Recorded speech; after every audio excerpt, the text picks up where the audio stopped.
নমস্কাৰ বন্ধু বান্ধৱীসকল, স্বাগতম জনাইছোঁ ইনফৰমেশ্যন 365লৈ।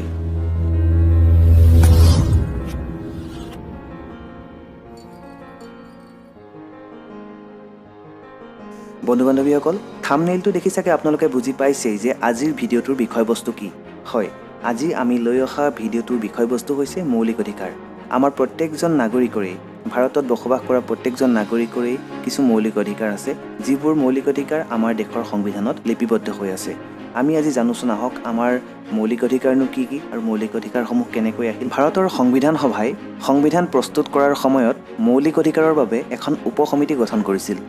এই উপসমিতিখনে আমেৰিকা যুক্তৰাষ্ট্ৰৰ বিল অৱ ৰাইটছ, ফৰাচী ঘোষণাপত্ৰ, 1935 চনৰ আয়াৰলেণ্ডৰ সংবিধান আৰু 1948 চনৰ মানৱ অধিকাৰ সাৰ্বজনীন ঘোষণাপত্ৰ পৰ্যালোচনা কৰিছিল।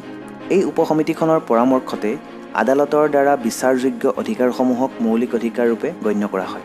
ভাৰতীয় সংবিধানখন বলবৎ কৰাৰ সময়ত সংবিধান সভাই নাগৰিকসকলক সৰ্বমুঠ 7 প্ৰকাৰৰ মৌলিক অধিকাৰ প্ৰদান কৰিছিল আৰু 1978 চনৰ সংবিধানৰ 44তম সংশোধনীৰ দ্বাৰা সম্পত্তিৰ যিটো অধিকাৰ আছিল, 7টা অধিকাৰৰ এটা আছিল সম্পত্তিৰ অধিকাৰ। এই মৌলিক অধিকাৰটো বিলোপ ঘটোৱা হৈছিল। বৰ্তমান আমাৰ সংবিধানৰ 3য় অধ্যায়ত 14 নং অনুচ্ছেদৰ পৰা 35 নং অনুচ্ছেদলৈ 6 প্ৰকাৰৰ মৌলিক অধিকাৰ সন্নিৱিষ্ট কৰা হৈছে। এই মৌলিক অধিকাৰসমূহ কি কি আমি জানো আহক। সমতাৰ অধিকাৰ। সংবিধানৰ 14 নং অনুচ্ছেদৰ পৰা 19 নং অনুচ্ছেদলৈ সমতাৰ অধিকাৰ প্ৰদান কৰা হৈছে। স্বাধীনতাৰ অধিকাৰ। সংবিধানত 19 নং অনুচ্ছেদৰ পৰা 22 নং অনুচ্ছেদলৈকে স্বাধীনতাৰ অধিকাৰৰ বিষয়ে লিপিবদ্ধ আছে। শোষণৰ বিৰুদ্ধে অধিকাৰ। সংবিধানৰ 23 নং অনুচ্ছেদ আৰু 24 নং অনুচ্ছেদত শোষণৰ বিৰুদ্ধে অধিকাৰৰ কথা লিপিবদ্ধ আছে। শিক্ষা আৰু সাংস্কৃতিক অধিকাৰ। সংবিধানৰ 29 নং আৰু 30 নং অনুচ্ছেদত শিক্ষা আৰু সাংস্কৃতিক অধিকাৰৰ কথা উল্লেখ আছে। ধৰ্মীয় স্বাধীনতাৰ অধিকাৰ। সংবিধানৰ 26, 27 আৰু 28 নং অনুচ্ছেদত ধৰ্মীয় অধিকাৰৰ কথা উল্লেখ আছে। সাংবিধানিক প্ৰতিকাৰৰ অধিকাৰ।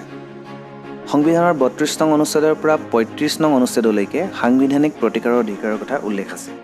বন্ধু বান্ধৱীসকল, আজিৰ ভিডিঅ'টো ইমানতে শেষ হৈছে। যিসকল বন্ধু বান্ধৱীয়ে ভিডিঅ'টো চাই ভাল পালে তেনেহ'লে লাইক আৰু শ্বেয়াৰ কৰিব, কমেণ্ট কৰিব, আৰু যিসকলে এতিয়াও আমাৰ চেনেলটো ছাবস্ক্ৰাইব কৰা নাই তেনেহ'লে প্লিজ আমাৰ চেনেলটো ছাবস্ক্ৰাইব কৰি দিব। ধন্যবাদ।